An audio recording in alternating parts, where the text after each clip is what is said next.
Welcome to Women Mastering Midlife, where we dive deep into the rich complexities of womanhood in our middle years. I'm your host, Victoria Bird, a pharmacist, certified women's health coach, and your guide on this transformative journey. Whether you're navigating perimenopause, thriving in menopause, or mastering midlife's many transitions, this is your weekly dose of expert guidance, compassionate support, and a judgment-free space to explore it all. Here, we're empowering women to master midlife on their terms, reclaiming our health, our happiness, and our power. Together, we'll rewrite the narrative around this remarkable stage of life, from something to dread into a beautiful, bold transition. I'm so glad you're here.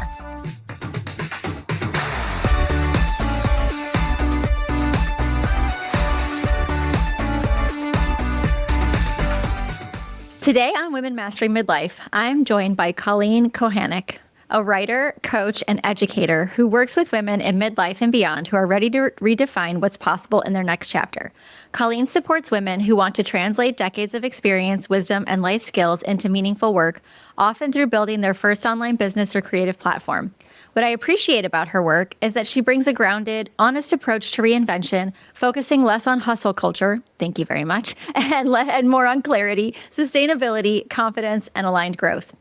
Midlife can be a season of enormous transition, hormonally, professionally, relationally, and personally, and many women find themselves asking deeper questions about identity, purpose, and how they want the next phase of life to feel. Colleen's work speaks directly to that moment of reflection and reimagining.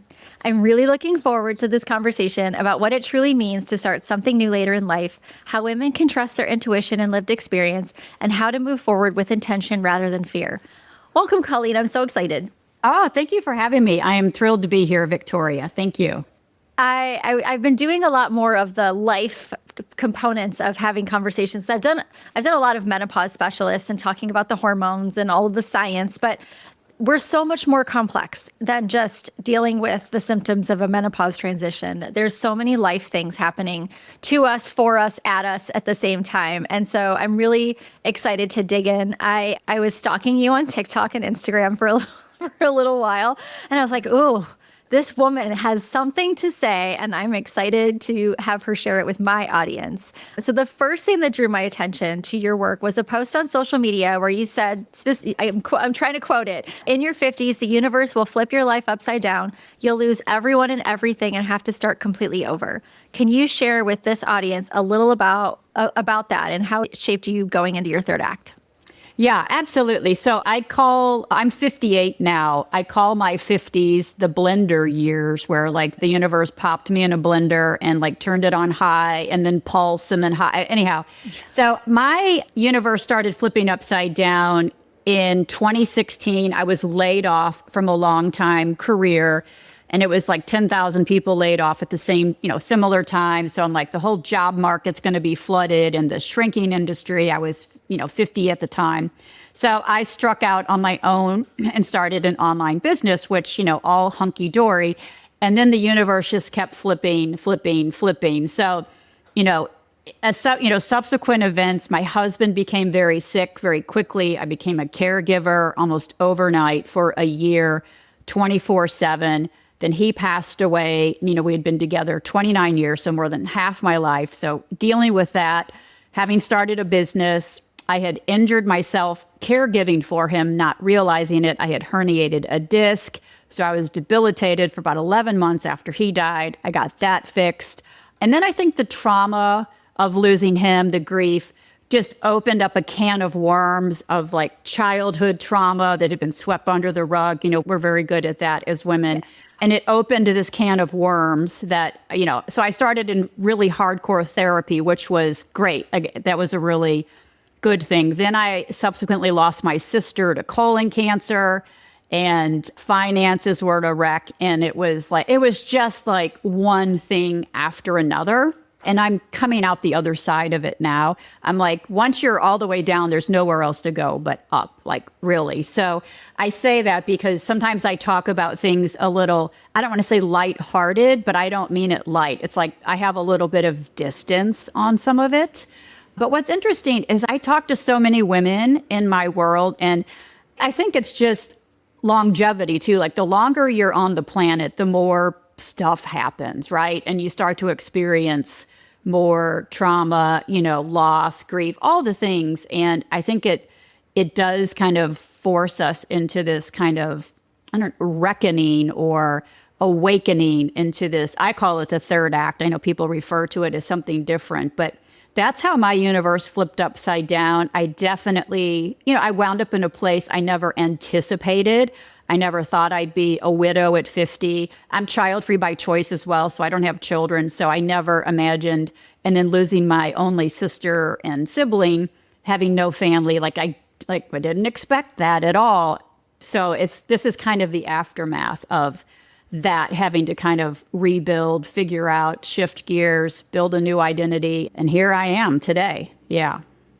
And it's a testament to your resilience and also the human condition of just understanding that life still has to keep going, regardless of the things that are happening in your life. And I think that there's a lot of women out there who are going through a divorce or losing parents or having sick spouses. I'm 45, so a lot of my friends are still a little bit on the younger side of 40, 50, but we're also starting to get into sicknesses of our own. And those illnesses are changing how we want to live the rest of our lives. So I think that what you're doing is remarkable for women to be able to say, there are other things out there that we can be doing and redefining how we live. And so it's beautiful that you use comedy to it too. Yeah, yeah. And just kind of to piggyback on that, one of the challenges / opportunities we have now, it's 2026. We are living a long time and we're living well. And I've done some work with AARP on longevity and whatnot. But I'm like, we're living a long time, and a lot of us aren't prepared for it mentally because we didn't stop to think about it. Like our parents and grandparents didn't really have this whole next life to look forward to in the same way. So I'm like, you get a whole next lifetime. 45, 50, 60. It's pretty incredible. Yeah, the women I talk to about health-wise, let's think about, do you want to be active with grandkids? Do you want to travel Europe? Do you want to be able to manage those trains and the suitcases overhead? And how functional do you need to think about this now for the long term, because you're right, we are living much longer than we were, even a few generations back. Yeah, yeah. And we're living well. So it's really, what do you want to do with that? I'm like, you have a whole next lifetime. What do you want to do? And of course, one of the challenges, a lot of us didn't really stop and think about it because, we weren't supposed to, we didn't have models like that before. So it's kind of a new phase. It's wonderful. It's an incredible opportunity, but it's also a lot to unpack and kind of plan for as well. Yeah. One of the things I saw that you talked about is that, women have had all these experiences and skills and hobbies that they enjoy. They don't recognize that these skills or hobbies or passions that they have and this experience that they have can then become something that they can make a business out of or a career out of. Oh, absolutely. I say all the time to women, if you are 50 or beyond, it is like universally impossible that you don't have many skills, experiences, expertise to bring to the table, whether you want to start a business or just even some type of a platform. Like, it's so impossible. But so many women come to me like, oh, I don't have any skills. I'm like, impossible. It's like literally impossible. I can sit down and talk to you for 5 minutes and probably name 10 things that you could, use to start a business or a platform or whatever it happens to be, because you can't be on this planet that long and not. It's just not possible. Yeah. Do you feel like the women that you're talking to, they have issues with, imposter syndrome or, I can't start something because I'm too old, it's too late. Are you seeing that? I see it all the time. And I see a lot more. Like I said, I'm 58 now. Most of the audience I work with, I'd say, are 50s, 60s-ish. So Gen X and beyond. And I think there's a lot underneath the surface there. I always say, you look at the source. Like, my mother was born in 43, raised in the 50s. So much deeper in patriarchy and that kind of societal gender stuff. And we're coming out of that, but we were still raised very much, to be the good girl, all those things. And it plays out in, now when we think that we're not good enough, we don't have the expertise because we've been conditioned to that. And I'd say probably the biggest thing, imposter syndrome is a big one. I mean, I've had women in my world that are like PhDs with 40 years experience in something. And they're like, well, do you think? And I'm like, if you're not an expert in it, there's no more expertise, but it's kind of built in from our conditioning. So it's totally unpackable, by the way, but it is definitely something that we have to really work against for sure. Yeah. I've said all the time that I feel like our generation, I was born in 1980. So I'm like, they call me like an Xennial or something. Like the Generation X says I'm too young. The millennials say I'm too old. So I'm just in this like random space of nobody cares. But we were given this idea that we could be anything we wanted. We could do anything we wanted. And we could have a family. Like we could have it all. We could be CEO and mom, and that's great.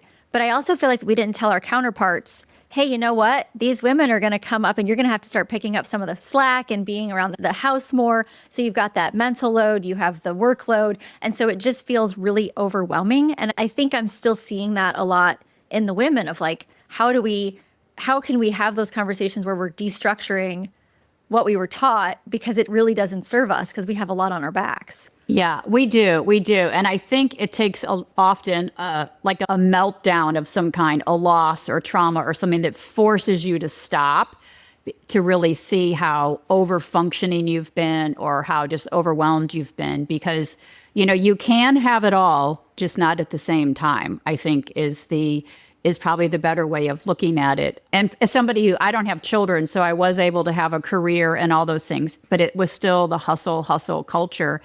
And I think we carry that with us in a way because we've also been taught, not being busy is lazy. Yes. And so I'm like, we always need to look at the opposite of, if you're resting, that is not lazy. Like you have to rest, but we see it as lazy. And so that's kind of built-in conditioning. So we want to go.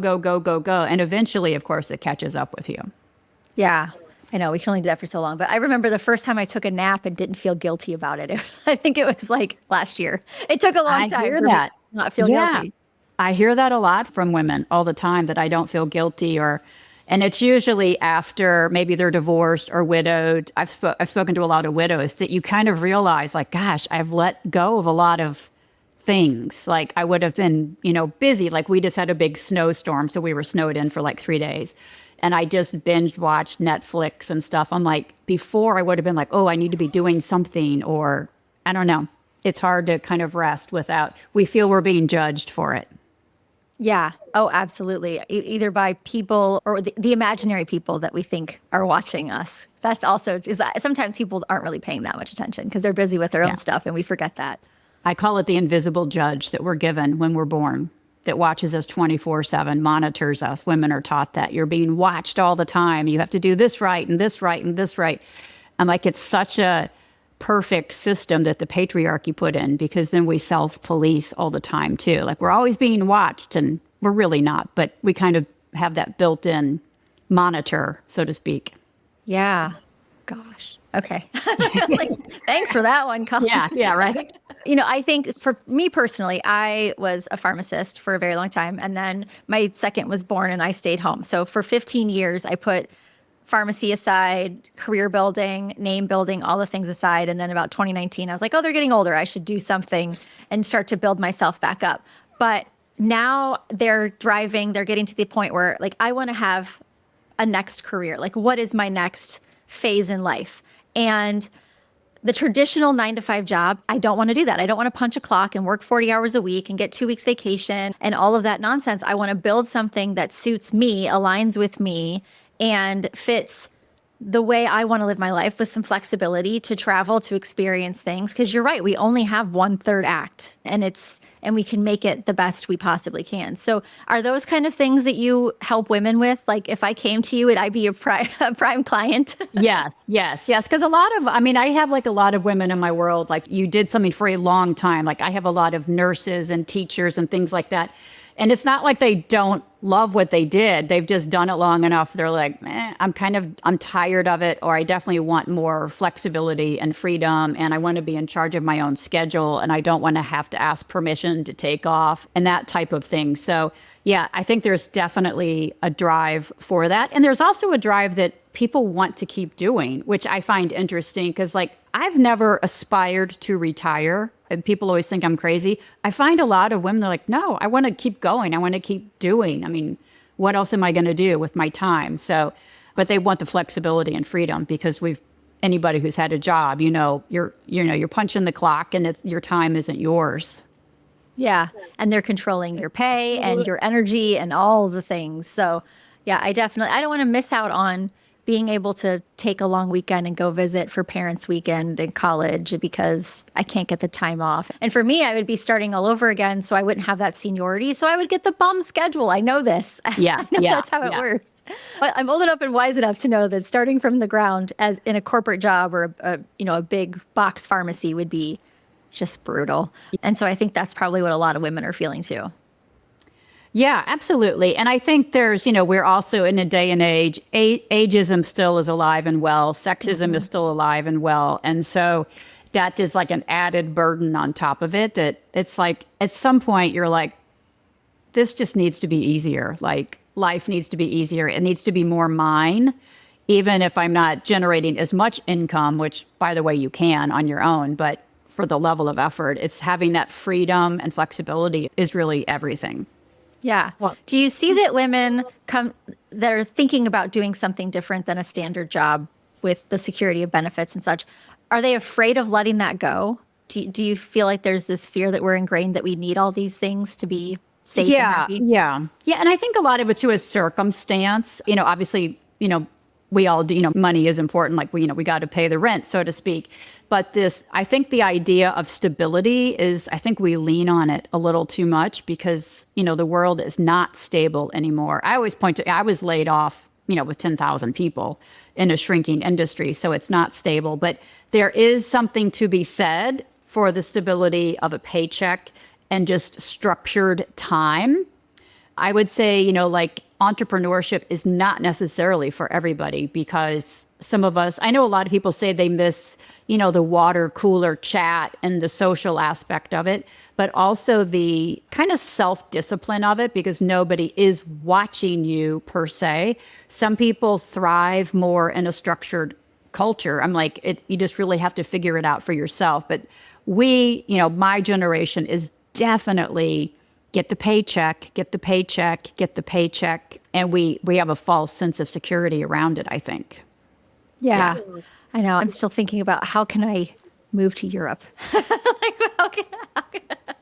how can that be my future? Because I think I just want to slow down too. Like that's another thing. I feel like even in our country, we're driven to be so fast paced and consuming and all of the things. And yeah, I think that this is a good time of life to start reframing like what's really important and what's valuable.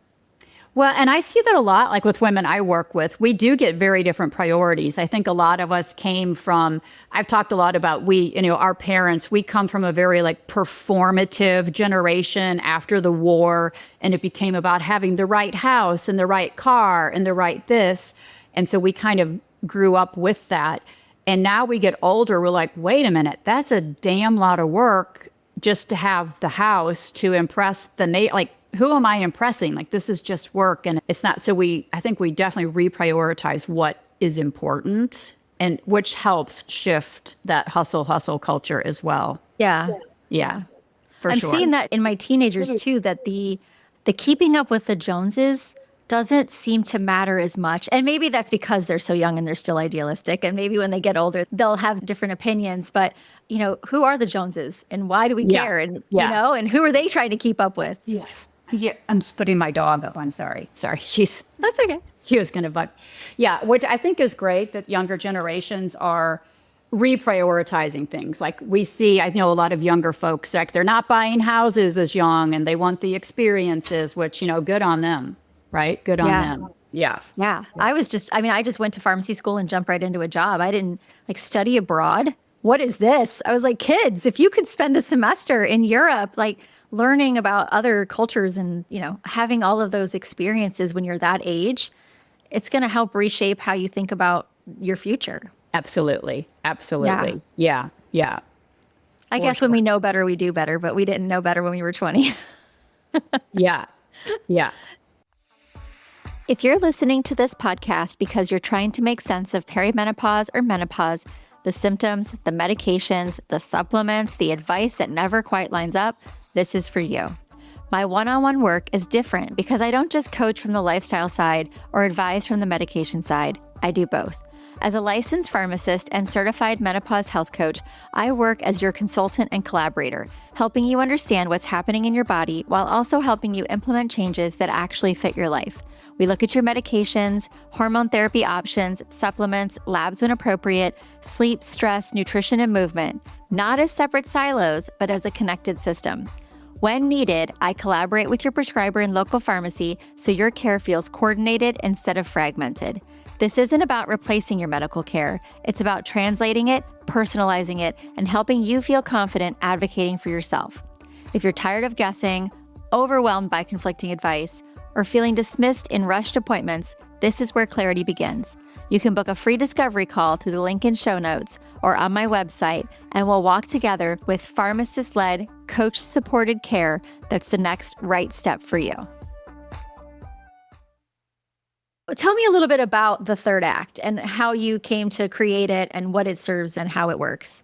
Yeah, so the third act is not my idea. I came across the phrase, the third act. I read a book by Jane Fonda called Prime Time, and she kept referring to this third act. And I thought, yeah, that kind of makes sense. The way I look at it is, I always say act one is youth. You're born, you get all your family system beliefs, conditioning, all that kind of stuff. Act two, you go perform it. Like you go do, I always say it's like the Disney script, right? You get the husband, the job, or the partner, the 2.5 kids, the station wagon, the picket fence, that whole thing. And then towards the end of that, you start realizing that maybe you want something different and you start considering other possibilities. So this third act, I'm like, it's your damn turn. It's your damn turn to go form the life that you want, really based on your own beliefs and values and all of those things. So it's much less performative or based on the roles and responsibilities that we were given, which is natural, by the way. I mean, we're all born into cultures and whatnot. But I think we get to this third act. And the difference now is it's a long one.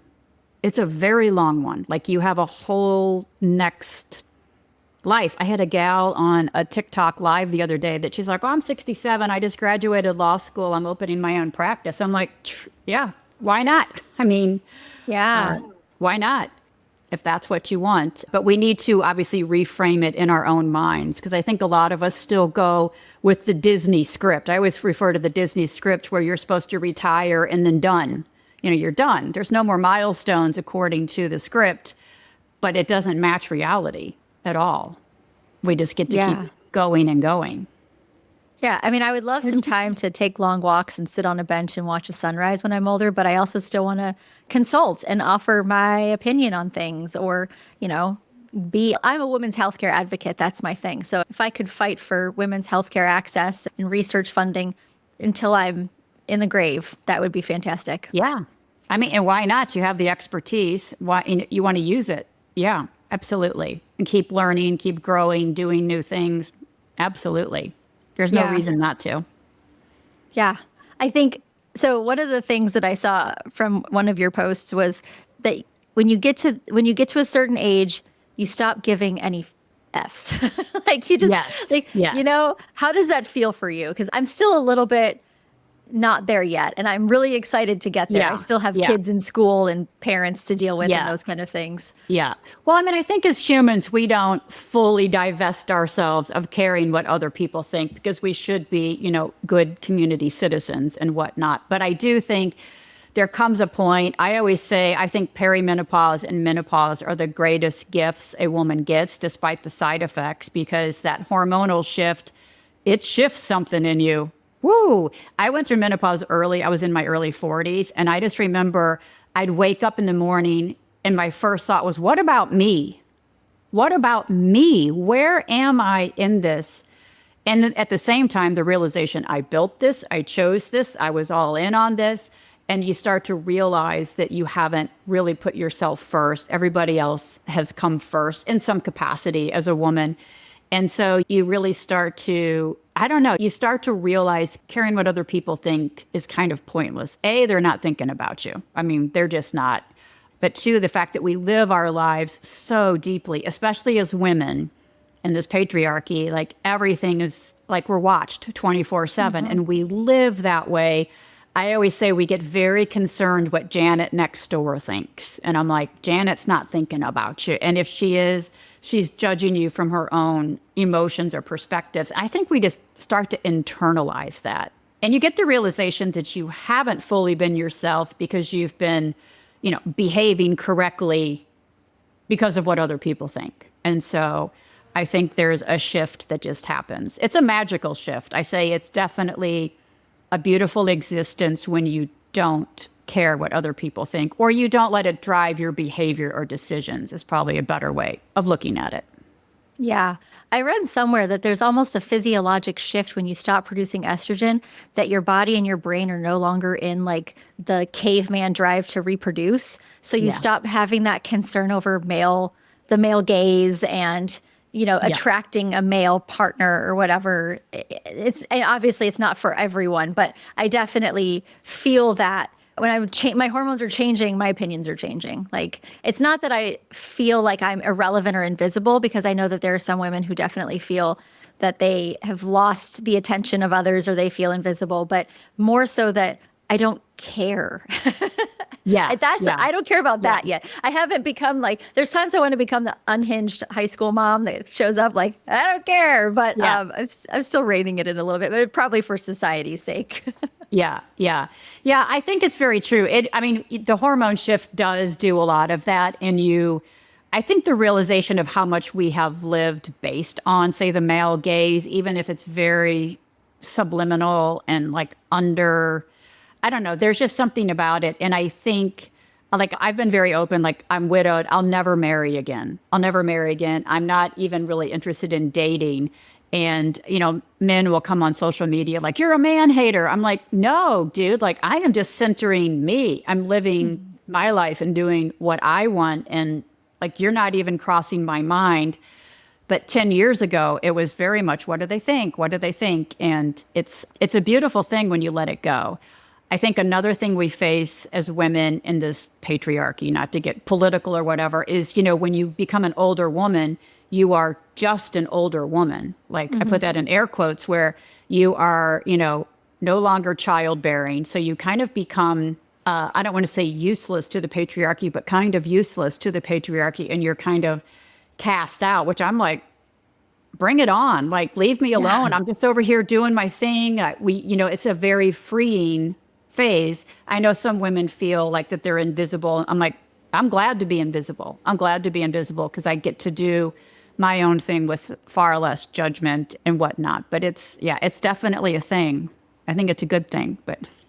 Yeah, I think for me, I've started to recognize that I am so much more capable and happy and fulfilled and ready to take on things that excite me when I'm not thinking about a partner. Like, it's very nice. Yes. Yeah. And I think to some extent, I always say we're sold the Disney script, and, you're supposed to get the knight in shining armor and all of that. And then you get in an actual relationship, and, reality is often very different than, the fantasy script. And so I think there's a lot to unpack with that. I think there's a lot to unpack with women. Our value in the patriarchy really comes from self-sacrifice and putting other people first. And it's to the point where when you nurture yourself, you're literally harming somebody else by taking away from them. So I'm always, we always say, oh, women are nurturers by nature. I'm like, except when we nurture ourselves, then we're selfish and we're harming others. So once we get the taste of, well, gosh, what do I want actually? What do I want to do without the judgment of others? I think it's just where you start to really self-actualize and kind of individuate in a way that we really probably didn't before. Yeah, I was having a conversation with somebody yesterday about the whole oxygen mask on the airplane theory, about how they say like you should put your mask on first before helping somebody else. But in an event of a crisis, are we really wired to do that? Like it goes against how we've been raised and what we've thought. Like we're supposed to help the other people first. So we were talking about how it needs to be reworded for the women out there, because it should, like, if you don't put this mask on within 4 seconds, you will pass out and be incapable of helping the person next to you. And I think that might help women a little bit more, unfortunately, because we don't think about our own oxygen masks first. It's a great phrase, and I hear it all the time about self-care, but I'm still, I talk about self-care, yet I'm still the one who has to be like, is it okay if I go take a shower right now? Like, yeah. Well, because, we're given warning labels. I would say we're given warning labels as women. If you put yourself first, you're a selfish woman. Oh, and that's bad. And so now we've labeled the word selfish as bad. So we internalize that. That's the constant need to be busy and make sure they have what they need first and all of these things. It gets pretty hardwired in. You can unwire it. I'm telling you that. But I always say that this third act is my selfish season. It's my me first era. Me, all about me. But it's taken a lot of, deconditioning and unlearning for sure. Yeah. So it feels like, so aside from the fact that I think everyone should go to therapy and unpack all of their things if they have the resources to do it. When women are working on, launching something new, if they're talking with you about, this is something I want to build, where do you see them getting stuck? Have you seen that? Is there a pattern of the stuckness, or is it different for people? It's different for different people. I mean, from a business perspective, where most women get stuck, like they'll come to me, we'll figure out like a product or service they can offer. We get that built. We get all the logistics and everything in place. And then it comes time for marketing and perhaps showing up on social media. And that's often the freeze zone right there. I can't show up on social media. I can't be seen. There's a great fear of being seen and perceived. I think, especially women my age and older, is a big one. And it's just, I think the bigger hurdle is we don't realize how much there is to unpack about our beliefs and conditioning. It's very nuanced and it takes a lot of layers. I mean, I've worked with women, say, for like 7 years, and they keep moving forward and they're building things. But all of a sudden now they're like, oh, I can do this. Like, why didn't I do this before? I'm like, because it's layered. It's nuanced. It's not just a matter of, getting the guts up to show up on social media. It's a lot more to it. You're dealing with trolls on social media, things like that. But I think the fear of being seen and perceived, at least women my age, is probably one of the biggest hurdles. Yeah. When you talk about the trolls on social media, are you seeing more male trolls or are you seeing more female trolls in your space? Depends on the app. TikTok, definitely male trolls. Male trolls on TikTok. Facebook, women trolls. Yeah, I don't know how many men are on Facebook anymore. I feel like that's So TikTok for sure, men. Facebook was surprising to me, like mean old women. I'm like, damn, Edna, back off. Like, but yeah, so I've done this thing. I've done a TikTok live video every day now for like 500 days consecutive. Like, I always say consecutive in a row. I'm like, I know they mean the same thing. But it was like the best thing I could ever do. Because in the beginning, the trolls were like, oh my God, my feelings are so hurt. Like, and they're awful. Like, you're old, you're ugly, you're wrinkled, you're a hag, your glasses are stupid. Like, they're not shy. And it's like, first you're like, oh. And then one day I was like, wait a minute. Why am I even concerning myself with these losers it was just such an awakening for me. I was literally considering not doing this because somebody is going to be mean on social media. And I'm like, it has nothing to do with me. So that was like a great lesson. Like, I feel very comfortable just showing up now and saying what I want to say. And what's interesting is the trolls have really lessened on TikTok. I think because they don't get any reaction, or I don't give them any energy, kind of thing. But they're there. I mean, you will definitely have them on social media. That's just, keyboard warriors. They're there. I'm like, just don't worry about it. It's not about you. It's about them. It's about them. Yeah. So the mean ladies are on Facebook. They tend to be, but there's not that many. I would say like TikTok is like the Wild West. It is pretty insane with the trolls. And after a while, like I said, you don't even pay any attention to them. Facebook can just be more, you trigger somebody, you say something, and I'm very outspoken. I just kind of say what I'm thinking pretty boldly, and it just triggers some people. And everybody has an opinion. Everybody has an opinion.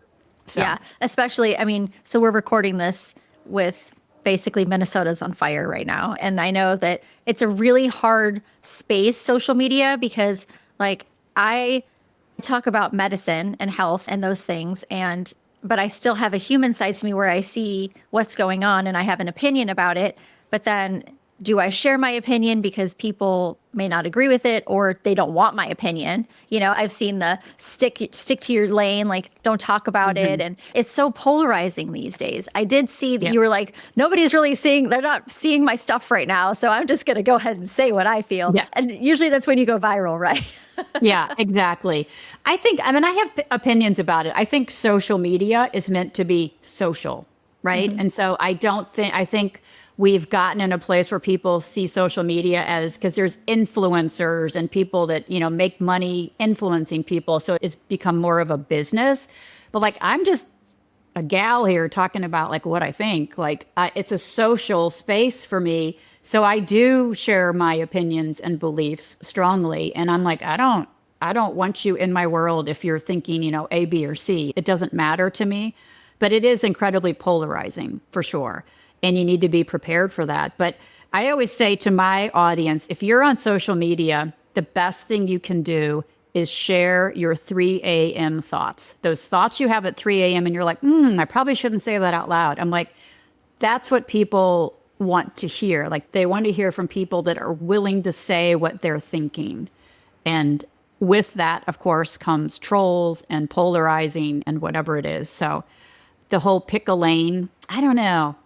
It's hard. And I know a lot of people say, oh, you shouldn't be on social media. Minnesota's burning. And I'm like, there's always something in the world that is burning, right?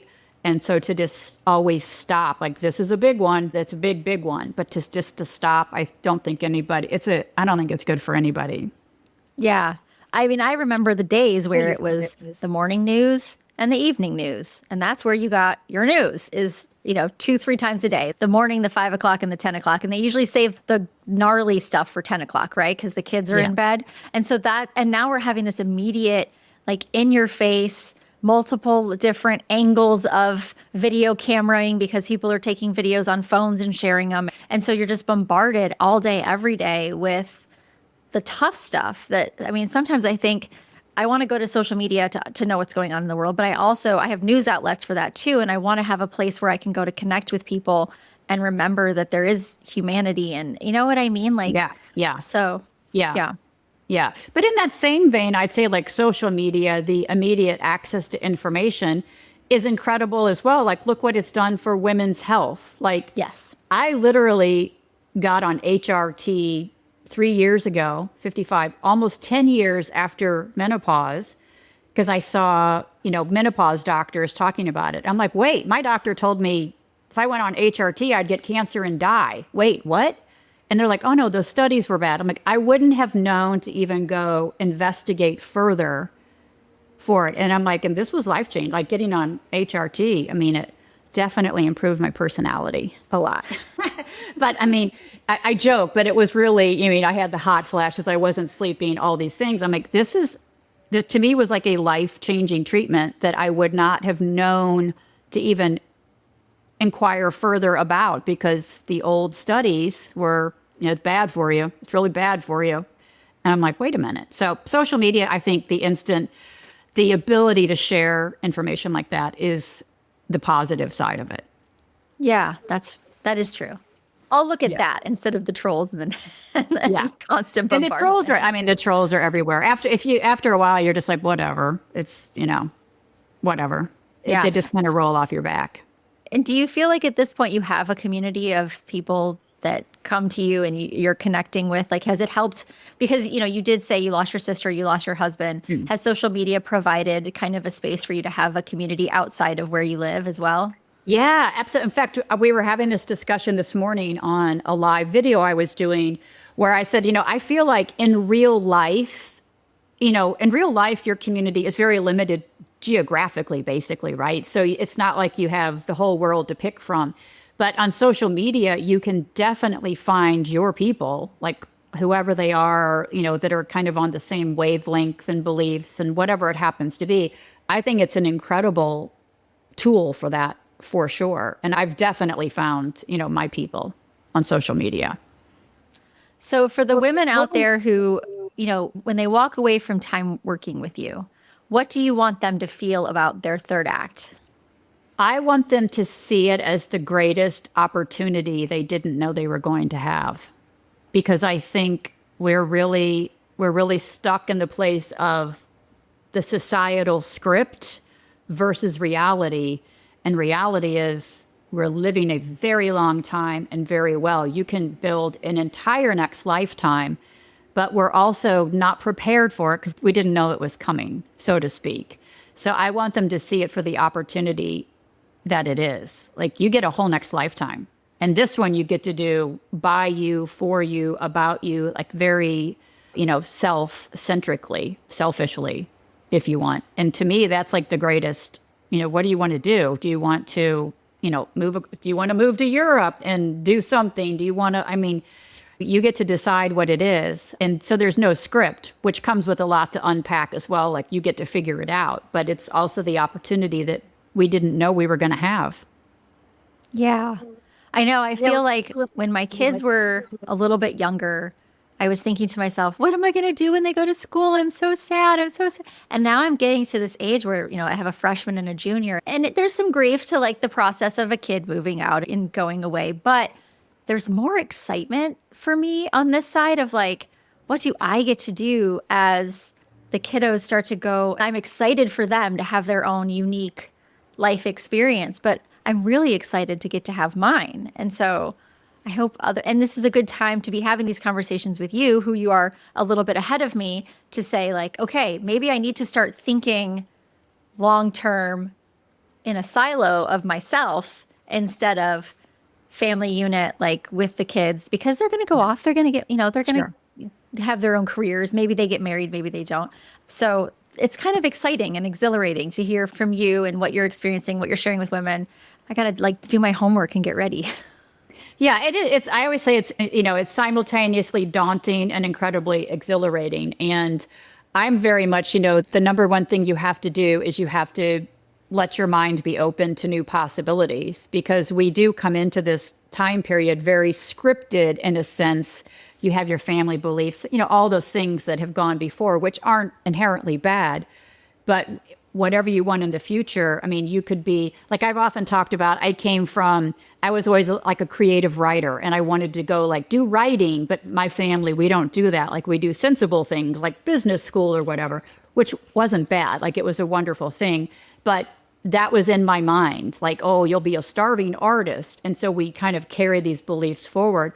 And now I get to do far more creative things because I'm like, oh, let's go try it and see, like, you open to the possibilities. So you have to really unpack a lot of beliefs and just let your mind think, oh, I wonder what's happening over there. I wonder what's going on over there. And just kind of trial and error it. Yeah. Experiment.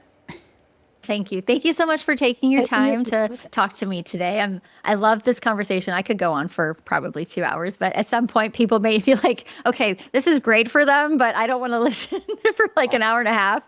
So in the interest of everyone's time, thank you so much for coming on. And I will have all of your information about the third act and where to find you on social in the show notes, so everybody can find you and connect with you there too. Oh, well, thank you for having me. I could also talk about this all day long. And I do. Right? So thanks for having me. Thank you for listening to this episode of Women Mastering Midlife. If something you heard today resonated, I'd be so grateful if you'd share it with a friend who might need a little extra support on her midlife journey. Remember, small changes can make a big difference, and you don't have to navigate this transition alone. We will be back next week with more expert guidance and compassionate conversations to help empower you to master midlife on your terms. Until then, you can find us on Instagram at Women Mastering Midlife, or come connect with me directly at Miss Victoria Bird. And you're looking for deeper connection and support, be sure to join us in the Women Mastering Midlife community. We'd love to continue the conversation with you there.